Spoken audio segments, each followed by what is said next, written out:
श्री शिवाय नमस्तुभ्यम। दोस्तों, स्वागत है आज के वीडियो में आप सभी का। पशुपतिनाथ व्रत भगवान शिव को प्रसन्न करने के लिए किया जाता है। अतः इस व्रत में क्या सामग्री लगेगी, हमें पूजा कैसे करना है, इसका पूर्ण ज्ञान होना बहुत ही आवश्यक है। तो आज की इस वीडियो में मैं आपको बताऊंगी कि हमें पशुपतिनाथ व्रत की पूजा विधि कैसे है करनी और इसमें क्या क्या सामग्री लगेगी। तो आइए वीडियो शुरू करते हैं। इस व्रत में वो सामग्री ही प्रयोग में लाते हैं जिसे हम शिवलिंग पे अर्पित कर सकें।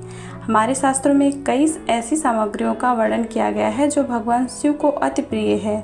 बस इतना ध्यान रखना है कि जिस भी सामग्री से आपने सुबह का पूजन किया है, थाल में बचे हुए उन्हीं सामग्री से ही आपको शाम का पूजन करना है। तो आइए हम बताते हैं कि पूजा सामग्री क्या क्या रहेगी। पीला, लाल अथवा सफ़ेद चंदन, पुष्प, रोली, कलावा, गुलाल, अबीर, भांग, धतूरा, भस्म, अक्षत, बेलपत्र, समी पत्र,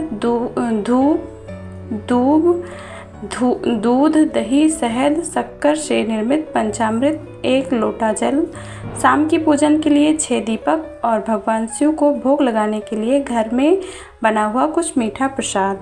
तो सबसे पहले जान लेते हैं कि पशुपति व्रत के नियम क्या हैं। शिव महापुराण में पशुपति व्रत के नियम बताए गए हैं, जिसे जान लेना आवश्यक बताया गया है।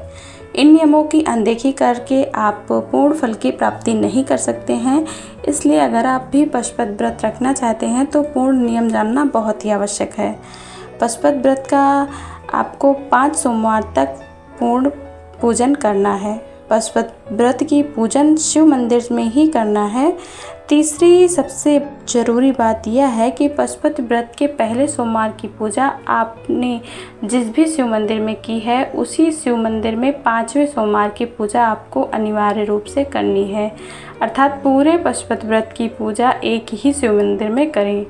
पशुपति व्रत के दौरान अगर किसी कारणवश आपको कहीं दूसरी जगह या शहर जाना पड़ जाए तो उसी शिव मंदिर में जाना असंभव हो तो इस व्रत को अगली सोमवार पे टाल दें, परंतु व्रत का पूजन एक ही शिव मंदिर में करें।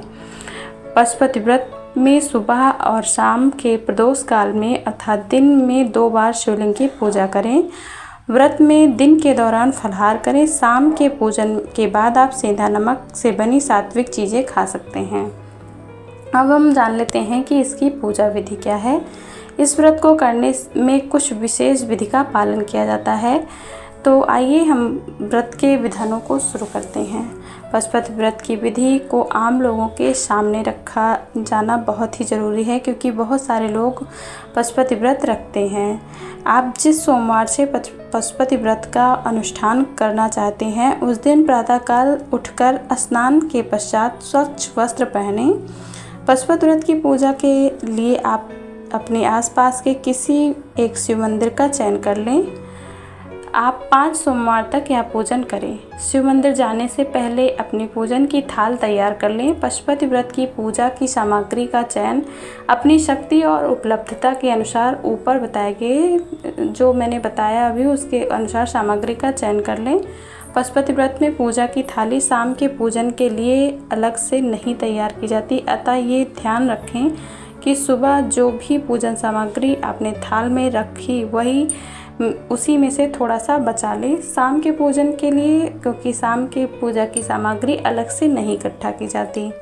अब शिव मंदिर जाकर श्रद्धापूर्वक शिवलिंग का पंचामृत और सादे जल से अभिषेक करें। तत्पश्चात शिवलिंग पे पुष्प, बेलपत्र और पूजन की हुई अन्य सामग्रियाँ समर्पित करें। श्री शिवाय नमस्तुभ्यम का जाप करते हुए भोलेनाथ को धूप दिखाएं।